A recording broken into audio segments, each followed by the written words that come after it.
Welcome to ప్రజా television news బులెటిన్లో ముందుగా హెడ్లైన్స్.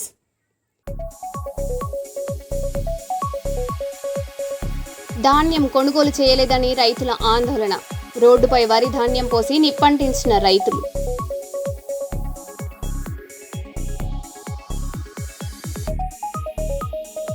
అమరావతి ల్యాండ్ పూలింగ్ను వ్యతిరేకిస్తున్న ఉండవల్లి రైతులు.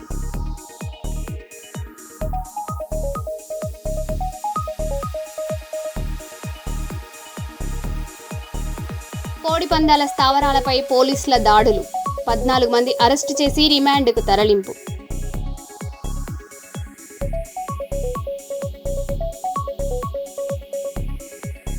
ఏలూరులో డ్రైనేజీ ఆక్రమణలపై మహిళా పోరాటం. సమస్యలపై స్పందించాలని అధికారులకు ప్రజల విజ్ఞప్తి.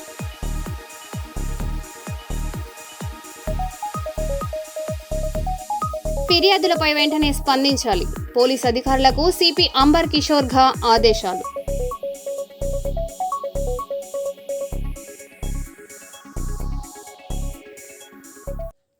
ఇక వివరాల్లోకి వెళ్తే, రామగుండం పోలీస్ కమిషనర్ అంబర్ కిషోర్ ఘా మంచిర్యాల జిల్లా బెల్లంపల్లి 1 టౌన్ పోలీస్ స్టేషన్ను సందర్శించారు. ఫిర్యాదులపై వెంటనే స్పందించి బాధితులకు న్యాయం జరిగేలా చూడాలని పోలీసులకు సూచించారు. పెట్రోల్, విజిబుల్ పోలీసింగ్, వాహనాల తనిఖీలు క్రమం తప్పకుండా నిర్వహించాలని ఆదేశించారు. సైబర్ నేరాలు, ట్రాఫిక్ నిబంధనలపై ప్రజలకు అవగాహన కల్పించాలని తెలిపారు. పాఠశాలలు, కళాశాలల సమీపంలో పొగాకు ఉత్పత్తుల విక్రయాలపై కఠిన చర్యలు తీసుకోవాలని సిపి స్పష్టం చేశారు.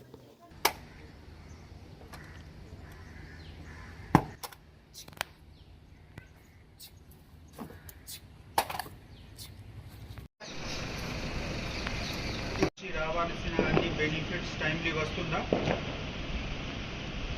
బాధ ఉంటే నాకు చెప్పండి. అదేవిధంగా మంచి పని చేయాలి. మీ అందరు నేను చూస్తున్నాము, కొంతమంది కొత్త బ్యాచ్ చూసారా? భయం లేకుండా చెప్పండి. మీ అనుభవం ఏమిటి? ఏ విధంగా మీరు అనలైజ్ చేస్తున్నారా? పాత వాళ్ళు అంటే కొత్త వాళ్ళు గంజా నాకు ఏమైనా జరుగుతున్నాయా ఎక్కడైనా, లేకపోతే నైట్ టైం ఏమైనా తిరుగుతున్నారా ఎక్కడైనా అనుకుంటే నేను కౌన్సిలర్ని అడిగినాను. ప్లస్ అందులో ఇప్పుడు మన బౌండరీస్ ఉంటాయి కదా సార్, వాటన్నిటిని కూడా నేను విజిట్ చేయడం జరిగింది. ఇంకేమైనా ప్రాబ్లమ్స్ ఉన్నాయా లేదా అని, మళ్ళీ అరై వాళ్ళ ఉంటాయి కదా సార్, హెల్మెట్ ధరించాలి, వాటన్నిటి గురించి కూడా నేను ఎక్స్ప్లెయిన్ చేయడం జరిగింది. ఇంకా మిగతా కూడా నేను సార్ ఉమెన్ సేఫ్టీ గురించి. అవునవును. అయితే చాలా పని ఎట్లా ఉంది? మళ్ళీ తర్వాత బాబు మళ్ళీ ఎన్ని కాకుండా 3 ఉంటాయి, మొత్తం పెట్టుకుంటాను సార్. ఫస్ట్ నేను మీకు ఈ డిపార్ట్మెంట్లో అన్ని వైపు సహకారం చేయడానికి, సపోర్ట్ చేయడానికి మనము సీనియర్ ఆఫీసర్ ద్వారా సిద్ధంగా ఉన్నాము. కానీ మీ ద్వారా నాకు ఒకటే ఎక్స్పెక్టేషన్. నేను బెల్లంపల్లి 1 టౌన్ పోలీస్ స్టేషన్కి ఇన్స్పెక్షన్ కోసం వచ్చాము. ఈ పోలీస్ స్టేషన్ చాలా ఇంపార్టెంట్ పోలీస్ స్టేషన్. 1994 నుంచి ఉంది. ఇక్కడ ఇంతకు ముందు పెద్ద ఎక్స్ట్రీమిస్ట్ పరిస్థితి ఉండేవాళ్ళు. ఇప్పుడు ఆ పరిస్థితి పోయింది, చాలా ప్రశాంతంగా అయిపోయింది. కొత్త ఎస్హెచ్ఓ గారు ఛార్జ్ తీసుకున్నప్పుడు తర్వాత చాలా మార్పు వచ్చింది. నేను రివ్యూ చేస్తున్నప్పుడు చూస్తే దాదాపు అన్ని పెండింగ్ కేసెస్ రిజాల్వ్ చేయడం జరిగింది. ఎస్పెషలీ ఇది మన మిస్సింగ్ పర్సన్స్కి, ఈ ఏరియాలో మిస్సింగ్ పర్సన్ ఒక పెద్ద విషయం. కానీ ఇక్కడ ఈ పోలీస్ స్టేషన్ నేను పరిశీలిస్తున్నప్పుడు నాకు చాలా సాటిస్ఫాక్షన్. ఇక్కడ కూడా ఒక మనిషి పెండింగ్ మిస్సింగ్ కేస్ లేకుండా ఇక్కడ ఉంది, చాలా సంతోషం. అదేవిధంగా ఇక్కడ గాంజాయి గురించి మేము స్పెషల్గా వాళ్ళకి ఇన్స్ట్రక్షన్ ఇచ్చాము. ఇది టౌన్ ఉంది, పెద్ద టౌన్ ఉంది. మన రామగుండం కమిషనరేట్ పరిధిలో ఉన్న పెద్ద 4 టౌన్లో ఇది ఒక టౌన్ ఉంది. చాలా పెద్ద ఏరియా ఉంది ఈ పోలీస్ స్టేషన్కి. ఆ కారణంతో రైల్వే స్టేషన్ కూడా ఇక్కడ ఉంటుంది. సో ఇవన్నీ కారణంతో ఇక్కడ నార్కోటిక్స్ మీద చాలా ఫోకస్ చేయాలి. నేను విపిఓతో మాట్లాడుతున్నప్పుడు వాళ్ళు కూడా ఊరికి వెళ్ళినా, ఒక వార్డ్కి వెళ్ళినా ఏ విధంగా లోకల్ యూత్లతో మాట్లాడి వాళ్ళకి గంజాయి గురించి అవగాహన పెంచుకుంటారు, అది కూడా ఎక్స్ప్లెయిన్ చేశారు. అదేవిధంగా మహిళా భద్రత కూడా మాకు ఒక చాలా ఇంపార్టెంట్ విషయం. ఈ ఏరియాలో సింగరేణి కాలనీస్, పాత సింగరేణి కోలియరీస్ ఉంది. వాళ్ళు అక్కడ చాలామంది లేడీస్లో పని కోసం కూడా బయట పోతున్నారు. చాలామంది వర్కర్స్లు ఇంట్లో లేడీస్ ఉంటే వాళ్ళు బయట పనికి పోతున్నారు. సో వాళ్ళకి అన్ని విధంగా శాంతి భద్రత కలిగించుకోవడానికి కూడా మన బాధ్యత. టైమ్లీ మన బీసీ, పీసీ అంటే ప్రాపర్గా రియాక్షన్ చేస్తే, ప్రాపర్గా రెస్పాన్స్ చేస్తే 100 డయల్ మీద మహిళా భద్రత కూడా పెంచుకోవడానికి అవకాశం ఉంటుంది. ఇదే విధంగా ఇక్కడ ఉన్న మిగిలిన క్రైమ్ గురించి కూడా రివ్యూ చేయడం జరిగింది. నేను ఈ పోలీస్ స్టేషన్కి, ఈ ఏసీపీ గారికి, ఈ డీసీపీ గారికి థ్యాంక్స్ చెప్తున్నాము. వాళ్ళు చాలా మంచి మేనేజ్ చేస్తున్నారు. Thank you. గత కొంతకాలంగా ఏలూరులో ఓ మహిళ నగర పరిశుభ్రత కోసం నిరంతరం పోరాడుతుంది. వ్యక్తిగత ప్రయోజనాల కోసం కాదు, ప్రజల సమస్యల పరిష్కారం కోసం ఆమె అధికారుల చుట్టూ తిరుగుతోందని స్థానికులు చెబుతున్నారు. డ్రైనేజీలను ఆక్రమించి వ్యాపారులు నిర్వహించడం వల్ల మురుగునీటి కాలువలు మూసుకుపోయి ప్రజలు తీవ్ర ఇబ్బందులు పడుతున్నారని ఆమె ఆరోపిస్తుంది. ఈ సమస్యలపై పలుమార్లు అధికారులకు ఫిర్యాదులు చేసినా స్పందన లేదని ఆవేదన వ్యక్తం చేస్తుంది. ఆమె చెప్పిన అంశాలపై జిల్లా కలెక్టర్ స్వయంగా పరిశీలించి చర్యలు తీసుకోవాలని ప్రజలను కోరుతున్నారు. అందరికీ నమస్కారం. ఏలూరులో నడవడానికి ఫుట్పాత్లు సరిగ్గా లేవు. అలాగే డ్రైనేజీలు ఎంక్రోచ్మెంట్స్కి గురవుతున్నాయి. డ్రైనేజీలను కూడా ఎవరు పట్టించుకోవడం లేదు. అలాగే ప్రభుత్వ భూములు ఏలూరులో ఎక్కడెక్కడైతే ఖాళీ ప్రదేశాలు ఏవైతే డ్రైనేజీల మీద ఎంక్రోచ్మెంట్స్ జరుగుతున్నాయి, ఫుట్పాత్ల మీద ఎంక్రోచ్మెంట్స్ జరుగుతున్నాయని గత కొద్ది కాలంగా కమిషనర్ ఆఫీస్ చుట్టూ తిరగడము, కంప్లైంట్స్ పెట్టడము, పీజీఆర్ఎస్ దృష్టికి తీసుకెళ్లడము, పీజీఆర్ఎస్లో కూడా కంప్లైంట్లు పెడుతుంటే తప్పుడు ఎండార్స్మెంట్లు ఇవ్వడము, ఎంక్రోచ్మెంట్స్ మీద కానీ ఎంక్రోచర్స్ మీద కానీ ఎటువంటి యాక్షన్ తీసుకోకపోవడము నాకు ఆశ్చర్యాన్ని కలిగజేసినాయి. అలాగే అప్పట్లో నేను ఇలాగే దీక్షతను కూర్చుంటే కలెక్టర్ మేడం నా మాట వినలేదు, పట్టించుకోలేదు. కమిషనర్ గారు ఆవిడ దగ్గరికి వెళ్ళనివ్వలేదని చెప్పి నేను కలెక్టరేట్ ముందు కూర్చుంటే నన్ను అక్కడి నుంచి బలవంతంగా లేపి నన్ను అరెస్ట్ చేయించి నా మీద తప్పుడు కేసులు కూడా పెట్టారు. ఏదేమైనా సరే 10 రోజుల్లో నీకు న్యాయం చేస్తామమ్మా అని ఆర్డీఓ గారు కూడా నాకు హామీ ఇచ్చారు. 10 రోజులు దాటి ఇప్పుడు నెలల పైగా అయిపోయింది కానీ అధికారులకు కనబడట్లేదు. నా ఒక్కటే ప్రశ్న ఏంటంటే, ఇప్పుడు ఒక వ్యక్తి హెల్మెట్ లేకుండా బండి మీద వెళ్తే అది తన సొంత భద్రత, తనకి నష్టము. అతనికి ఫైన్లు వేసే ఈ అధికారులు మరి ఎంక్రోచ్మెంట్స్ చేసే ఎంక్రోచర్స్ మీద ఎటువంటి యాక్షన్స్ తీసుకుంటున్నారు? ఎందుకు simply null and void endorsements ఇస్తున్నారు అని నేను ఈ అధికారులను అడుగుతున్నాను. ఇప్పుడు ప్రస్తుతం నేను ఏలూరులో చాలా విషయాల మీద నేను కంప్లైంట్స్ అయితే పెట్టాను, ఎండార్స్మెంట్లు ఇచ్చారు, యాక్షన్ మాత్రం తీసుకోలేదు. నాకు ఏవైతే తప్పుడు సమాచారం ఇచ్చి తప్పుడు ఎండార్స్మెంట్ ఇచ్చిన మున్సిపల్ కమిషనర్ గారి మీద ఎంక్వైరీ చేసి యాక్షన్ తీసుకుని ఆయన్ని అకౌంటబుల్ చేసే వరకు నేను ఇక్కడ నిర్విరామ నిరాహార దీక్ష చేస్తున్నాను. ఇంత మండు టెండలో హయ్యెస్ట్ టెంపరేచర్లో కూడా చేస్తున్నాను. న్యాయం జరిగే వరకు ఇక్కడ నుంచి కదలను అని చెప్పి ఎవరైతే అధికారులకు తెలియజేస్తున్నానో, ఏలూరులో ఉన్న హయ్యెస్ట్ అధికారులందరికీ నేను తెలియజేస్తున్నాను. అలాగే ఇంకొక విషయం ఏంటంటే, ఏలూరులో ఉన్న నవ్వుకోదగిన విషయం ఏంటంటే, ఒక మహిళగా నేను వెళ్ళి వీడియోలు తీస్తుంటే మా ఏలూరులో ఒక జిల్లా మ్యాజిస్ట్రేట్ చెప్పింది ఏంటంటే టైం స్టాంప్డ్ వీడియోలు తీయమని చెప్తున్నారు. అంతేగాని అధికారులకి చిత్తశుద్ధిగా పని చేయండి, యాక్షన్ తీసుకోండి ఇమీడియట్గా అని చెప్పట్లేదు. ఎన్ఫోర్స్మెంట్లు ఉంటాయి కానీ ఇక్కడ ఎన్ఫోర్స్మెంట్లు ఉండవు, ఎండార్స్మెంట్లు ఉంటాయి.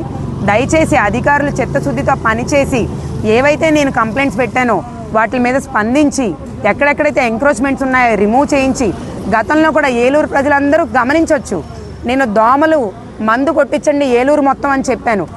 నాకు ఎండార్స్మెంట్ ఇచ్చారు, మొత్తం ఏరియాల వారీగా మందు కొడతామని చెప్పి. ఇప్పుడు వచ్చి మందు కొట్టడం కూడా ఎక్కడా జరగలేదని ఏలూరు ప్రజలందరూ చెప్తున్నారు. ఏలూరుకి ఏంటయ్యా ఫేమస్ అంటే దోమలు ఫేమస్. ఎక్కడ జిల్లాలోనైనా ఉండొచ్చు కానీ ఏలూరు జిల్లాలో దోమలు ఉంటాయి. ఇలా ప్రతి మున్సిపాలిటీ వాళ్ళ శానిటేషన్ ఇష్యూస్ మీద కూడా నేను పోరాడుతున్నాను. అసలు మా ఏలూరులో మున్సిపల్ అధికారి గారు తప్పుడు ఎండార్స్మెంట్లు ఇస్తారు. నా నోటితో నేను అనకూడదు, ఇలాంటి అవినీతి పరుడు ఉండకూడదు ఏలూరులో అని చెప్పి ఆయన్ని అకౌంటబుల్ చేయాలని చెప్పి ఆయన మీద యాక్షన్ తీసుకునే వరకు అయితే మాత్రం నేను ఈ నిరాహార దీక్ష ఆపను, ఇక్కడే కూర్చుంటాను. న్యాయమా నేనా అనేది ఇంకా అధికారుల దృష్టికే వదిలేస్తున్నాను. జనగణమ 2027 ప్రక్రియను పారదర్శకంగా, ఖచ్చితత్వంగా నిర్వహించాలని రాష్ట్ర జనగణ డైరెక్టర్ భారతి హోలీకేరి సూచించారు. హన్మకొండ జిల్లా కలెక్టర్ చాహద్ బాజ్పాయ్తో కలిసి ఎక్సైజ్ కాలనీలో జరుగుతున్న హౌస్ లిస్టింగ్, డిజిటల్ మ్యాపింగ్, గృహాల నమోదు ప్రక్రియను పరిశీలించారు. ఇంటింటికి వెళ్లి వివరాలు సేకరిస్తున్న ఎన్యుమరేటర్లు, సూపర్వైజర్ల పనితీరును సమీక్షించి పలు సూచనలు చేశారు. జనగణనలో నమోదయ్యే సమాచారం దేశ ప్రణాళిక రూపకల్పనకు కీలకమని, ఎలాంటి పొరపాట్లు లేకుండా పూర్తి వివరాలు నమోదు చేయాలని అధికారులను ఆదేశించారు. ప్రజలు కూడా సహకరించాలని విజ్ఞప్తి చేశారు.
కూటమి ప్రభుత్వంలో నిరుద్యోగుల జీవితాల్లో వెలుగులు నింపిందని కర్నూలు ఎంపీ బస్తిపాటి నాగరాజు అన్నారు. కర్నూలులోని ఎస్వీఆర్ కోచింగ్ సెంటర్లో యువజన సంక్షేమ శాఖ మరియు సెట్కోర్ ఆధ్వర్యంలో జాబ్ క్యాలెండర్ 2026పై అవగాహన కార్యక్రమం నిర్వహించారు. ఈ కార్యక్రమంలో ఎంపీ మాట్లాడుతూ గత ప్రభుత్వం జాబ్ క్యాలెండర్ పేరుతో యువతను మోసం చేస్తే కూటమి ప్రభుత్వం అధికారంలోకి వచ్చిన తర్వాత 16,000 ఉద్యోగాలు భర్తీ చేసిన ఘనత ముఖ్యమంత్రి చంద్రబాబు నాయుడుకే దక్కిందన్నారు.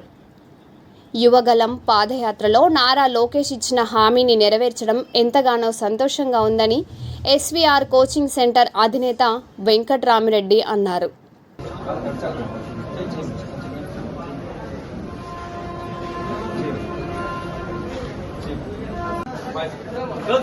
రండి, చాలా బాగుంటుంది. సిలబస్ ఉందమ్మా దీంట్లో. సార్ బాబు ఫోటో ఇట్లుండి పుస్తకాలు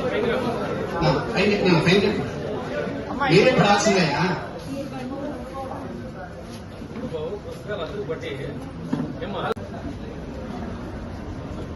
బాబు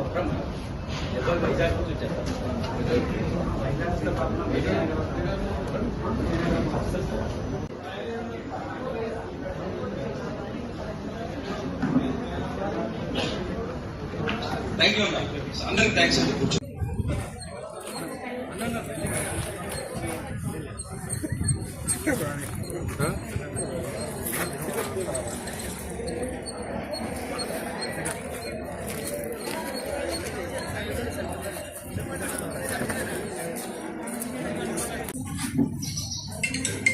ముందుగా అందరికీ నమస్కారం. ఈరోజు ఎంతో శుభదినం. ఎస్వీఆర్ కోచింగ్ సెంటర్ వారి ఆధ్వర్యంలో జాబ్ క్యాలెండర్ ఆవిష్కరణోత్సవంలో భాగంగా ఇక్కడికి ఇచ్చేసి వేదిక మీద ఆశించినటువంటి సెక్టర్ సిఇఓ గారు వేణుసార్ గారికి, అలాగే పూర్వ కార్పొరేషన్ డైరెక్టర్లకు, అలాగే ఎస్వీఆర్ యాజమాన్యమైనటువంటి కొంచెం సమయం వల్ల ఎక్కువసేపు ఉండలేకపోతే అన్ని అపాయించదండి. ఏదో సార్ వచ్చారు, ఏదో కాసేపు కాబట్టి మాట్లాడేది కాదు, మాత్రం అన్ని అపాయించదని చెప్పేసి కోరుకుంటూ మరి జిల్లాలో స్పోర్ట్స్ ని రండమ్మా బాయ్స్ రండి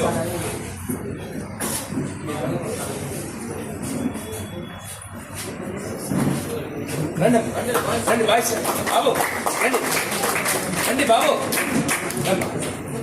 ఎస్వీఆర్ కోచింగ్ సెంటర్ వారి ఆధ్వర్యంలో బ్రహ్మాండంగా ఈరోజు జాబ్ క్యాలెండర్ను ఆవిష్కరించడం జరిగినది. అందులో భాగంగా రాష్ట్ర ప్రజలైతేనేమి, ఎస్పెషల్లీ నా కర్నూలు పార్లమెంట్ ప్రజలందరూ ఆలోచించాలి. ఎందుకంటే గత ప్రభుత్వంలో ఒక్క నోటిఫికేషన్ అంటూ లేదు. అసలు 5 ఏళ్ల పరిపాలనలో పోతూ లాస్ట్ సంవత్సరం 6,000 ఉద్యోగాలకు వాళ్ళు డిఎస్సికి ఇవ్వంగా అవి కోర్టులో పడి ఒక్క పోస్ట్ కూడా ఫిలప్ చేయాలన్నటువంటి దౌర్భాగ్య పరిస్థితి గత ప్రభుత్వంలో. మన ప్రభుత్వం రాగానే, కూటమి ప్రభుత్వం 2024లో మన ప్రభుత్వం రాగానే మొదటి సంవత్సరంలోనే 16,500 పోస్టులు డిఎస్సి నోటిఫికేషన్ వేసి చరిత్రలో నిలిచిపోయింది. ఎందుకంటే అన్ని పోస్టులు మొదటి సంవత్సరంలోనే రాష్ట్రంలో ఆర్థిక ఇబ్బందులు ఉన్నా కూడా అన్ని పోస్టులు సకాలంలో ఫిలప్ చేసి ఇన్ టైంలో స్కూల్స్కు ఆ టీచర్స్ అందించినటువంటి గవర్నమెంట్ మన కూటమి ప్రభుత్వం. అందులో భాగంగా గౌరవ ముఖ్యమంత్రి వర్యులు నారా చంద్రబాబు నాయుడు గారు, అలాగే మన విద్యాశాఖ ఐటీ శాఖ మంత్రి నారా లోకేష్ గారు ఒక అడుగు ముందరికేసి ఇంకా రాబోయే రోజుల్లో ఎప్పుడు ఏ నోటిఫికేషన్ ఎప్పుడు ఉంటుందని చెప్పేసి ఒక జాబ్ క్యాలెండర్ మన రోజున ఉగాది పర్వదినాన విడుదల చేయడం జరిగింది.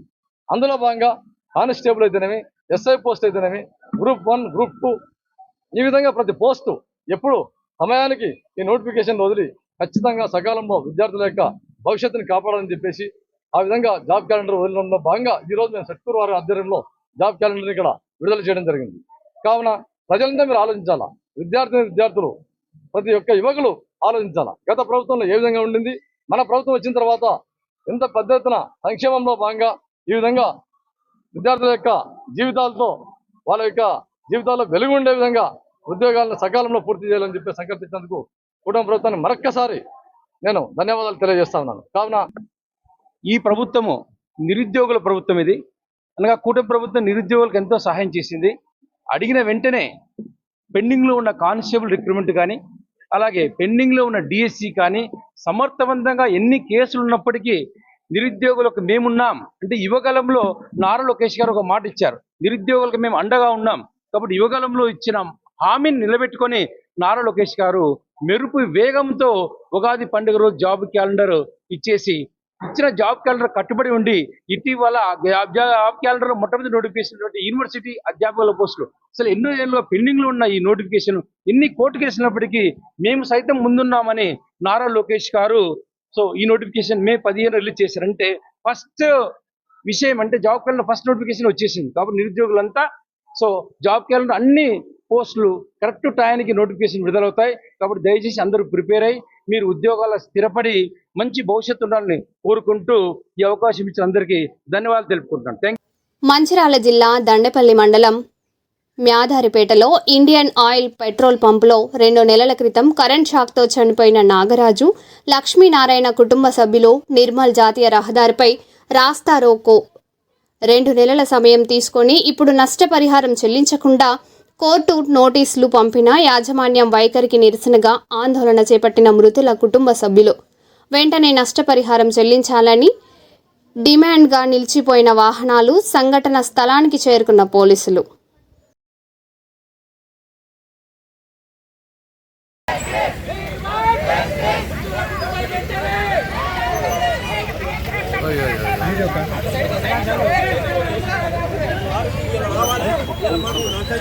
వెళ్ళిపోవాలి అదే ఎందుకు సార్ మీరు ఇంట్లో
రామగుండం క్లబ్ సభ్యులు గోదావరికని పట్టణంలోని ప్రధాన చౌరస్తాలో ఉచిత మజ్జిగ పంపిణీ కార్యక్రమాన్ని ఏర్పాటు చేశారు.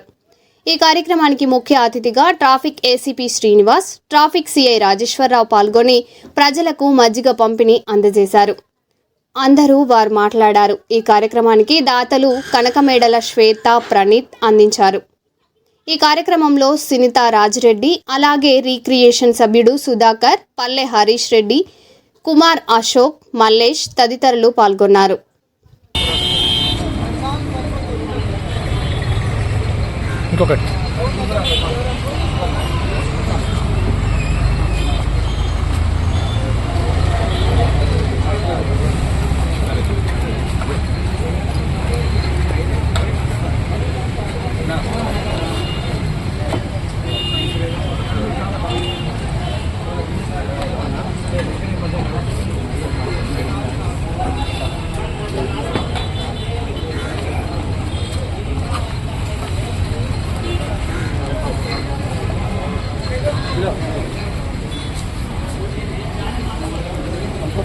నువ్వు అటు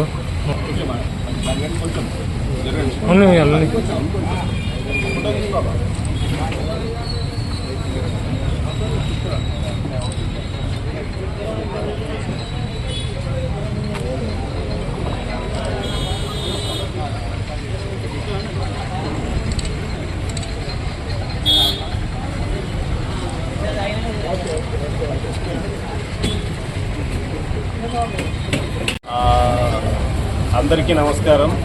ఈరోజు గోదావరికని రిక్రియేషన్ క్లబ్ మెంబర్స్ అందరూ కూడా కలిసి ఉచితంగా ఈ గాంధీ చౌరస్తాలో మజ్జిగ పంపిణీ ప్రతిరోజు 1000 మందికి మజ్జిగ పంపిణీ చేయాలని, ఇది ఎండాకాలం అంతా కంటిన్యూ చేస్తామని వాళ్ళు ముందుకొచ్చి ఈ యొక్క ప్రోగ్రాం చేస్తున్నందుకు నిజంగా ప్రెస్ క్లబ్ మెంబర్స్ అందరికీ కూడా, గోదావరికి చెందిన ప్రెస్ క్లబ్ మెంబర్స్ అందరికీ కూడా గోదావరి రిక్రియేషన్ క్లబ్ ఈ మంచి కార్యక్రమాలు ముందు కూడా మరిన్ని చేసి పట్టణ ప్రజలకు మరిన్ని సేవలు అందించాలని రిక్రియేషన్ క్లబ్ వాళ్ళు ముందుకొచ్చినందుకు వారిని మనస్ఫూర్తిగా అభినందిస్తున్నాను గోదావరికి ట్రాఫిక్ ఏసీపీగా. ఎందుకంటే ఎండలు ఎంత దారుణంగా ఉన్నాయో మనం అందరం గమనిస్తున్నాం.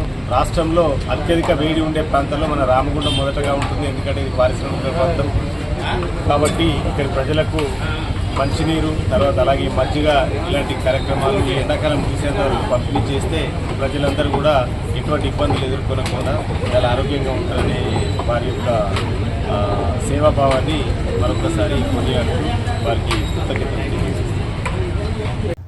పశ్చిమ గోదావరి జిల్లా నరసాపురం మండలం లక్ష్మణేశ్వరం గ్రామంలో ఓ ఇంటర్ విద్యార్థిని చేసిన ఆరోపణలు కలకలం రేపుతున్నాయి. మోక దుర్గా భవాని అనే యువతి తన తల్లి వేరొక వ్యక్తితో సంబంధం పెట్టుకోవాలని తనపై ఒత్తిడి తెచ్చిందని, నిరాకరించడంతో వేధింపులకు గురి చేసిందని ఆరోపించింది. ఈ మానసిక ఒత్తిడిని తట్టుకోలేక గోదావరి నదిలో దూకి ఆత్మహత్య చేసుకోవాలని ప్రయత్నించగా స్నేహితులు గుర్తించి రక్షించినట్లు తెలిపింది. నిందితుడు రాజకీయ అండ ఉందని బెదిరించాడని కూడా యువతి ఆరోపించింది. ఫిర్యాదు చేసినా పోలీసులు సరైన చర్యలు తీసుకోలేదని బాధితురాలు ఆవేదన వ్యక్తం చేసింది. నా పేరు మోక దుర్గా భవాని. నేను నరసాపురం మండలం లక్ష్మణేశ్వరం గ్రామం నుండి వచ్చాను. నేను ఇంటర్మీడియట్ ఫస్ట్ ఇయర్ చదువుతున్నాను. నాకు జరిగిన ఈ అన్యాయానికి మీరే నాకు మంచి సపోర్ట్ ఉండాలని నేను కోరుకుంటున్నాను. జరిగింది ఏంటి అంటే, మా అమ్మగారు వేరే ఆయనతో రిలేషన్లో ఉండగా వాళ్ళిద్దరు రిలేషన్లో ఉంటూ నన్ను కూడా వాళ్ళ రిలేషన్లోకి రమ్మని అంటున్నారు. నేను రాను అని చెప్తున్నా నన్ను ఫోర్స్ చేస్తున్నారు. నేను ఫోర్స్ చేసినా నా వల్ల అవ్వదు అని అంటే ఆయన రేప్ చేసినా రేప్ చేయించేసుకో అంటున్నారు మా అమ్మగారు. నా వల్ల అవదమ్మా, నేనైతే ఇక్కడ అంటే ఉండాల్సిన అవసరం లేదు, నువ్వు చెప్తున్నా ఆడెవడో నన్ను టచ్ చేస్తుంటేనే నువ్వు ఊరుకుంటున్నావంటే నువ్వు నాకు అసలు కన్నతల్లివేనా అని నేను చాలాసార్లు క్వశ్చన్స్ వేశాను. అదేంటి అలా మాట్లాడుతున్నావు అని చెప్పి నేను చాలాసార్లు కొట్టింది కూడా మా అమ్మ.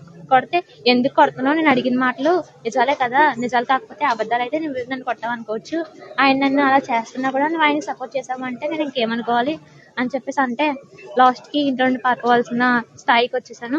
ఇంట్లో నుండి పారిపోయిన తర్వాత రాజునగర్ గోదావరి దగ్గరికి వెళ్ళాను. వెళ్ళిన తర్వాత గోదావరిలో చనిపోదామని చెప్పి ఆ లాస్ట్ మినిట్ మా అమ్మతో మాట్లాడాలనిపించింది. ఫోన్ చేస్తే ఫోన్ లిఫ్ట్ చేయలేదు. సరే అని చెప్పేసి వాయిస్ రికార్డ్ పెట్టాను. ఇలా చనిపోతున్నానమ్మా, ఇంక ఈ కూతురు ఉండదు, నువ్వు నాకు ఈ జన్మ ఉంటే నేను నీకు కూతురుగా పుట్టను అని చెప్పేసి చెప్పాను. చెప్పిన తర్వాత ఆ మెసేజ్ విన్న వెంటనే నన్ను బ్లాక్లో పెట్టేసింది. కానీ నాకు చాలా అంటే చాలా బాధాకరంగా అనిపిస్తుంది. నాకు చనిపోవాలి, ఇటు బ్రతకాల, ఏం చేయాలో తెలియని పరిస్థితిలో ఉన్నాను.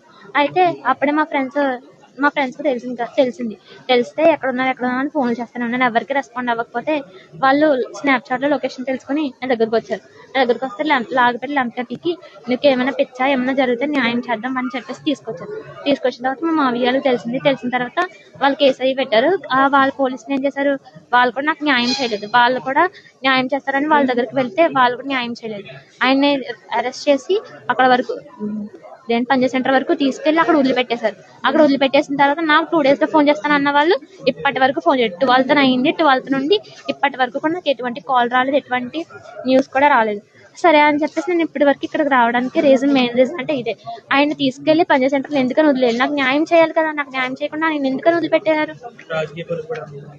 ఉంది, జనసేన పార్టీ అదే అంటున్నారు. మాజీ ప్రెసిడెంట్ చేస్తున్నారు. పొలిటికల్స్ లో ఉన్నాను కదా, నన్ను ఎవరు ఏం చేయలేదు, నేను చంపేస్తాను, నువ్వు ఎవరికైనా చెప్పావంటే విషయాలు అని చెప్పి నన్ను చాలా బ్లాక్మెయిల్ చేశారు. నా వల్ల అవ్వదు, నేను చెప్పేస్తానంటే నువ్వు చెప్పు, అప్పుడు చూద్దాం నీ ఎడ్యుకేషన్ ప్రకారంగా నువ్వు చదువుకున్నా నేను ఫీజులు కట్టను, నేను చంపేస్తాము, నువ్వు ఎవరికైనా చెప్పినా అని చాలా అంటే చాలా బ్లాక్మెయిల్ చేశారు. నేను అప్పటికి స్టిల్ అలాగే ఉన్నా కదా లాస్ట్ కి ఇంకేం చేయలేక పోలీస్ కేసు పెట్టాను. వాళ్ళు కూడా నాకు న్యాయం చేయలేదు. నాకు కూడా ప్రూఫ్ ఉండదు కదా, వాళ్ళు నాకు చేసింది పెద్ద ఘోరమే నేను చెప్పాలంటే. తర్వాత నాకు న్యాయం ఏంటంటే వాళ్ళని అరెస్ట్ చేయాలి. వాళ్ళని అరెస్ట్ చేసిన తర్వాత నాకు న్యాయం చేయాలి. ఎటువంటి న్యాయం చేస్తారని మీకే వదిలేస్తున్నాను. కానీ మీ అందరి సపోర్ట్ నాకు ఉంటే నేను కూడా ముందుకు వెళ్ళాలని కోరుకుంటున్నాను. మరో బులెటిన్లో మళ్ళీ కలుద్దాం. Stay tune.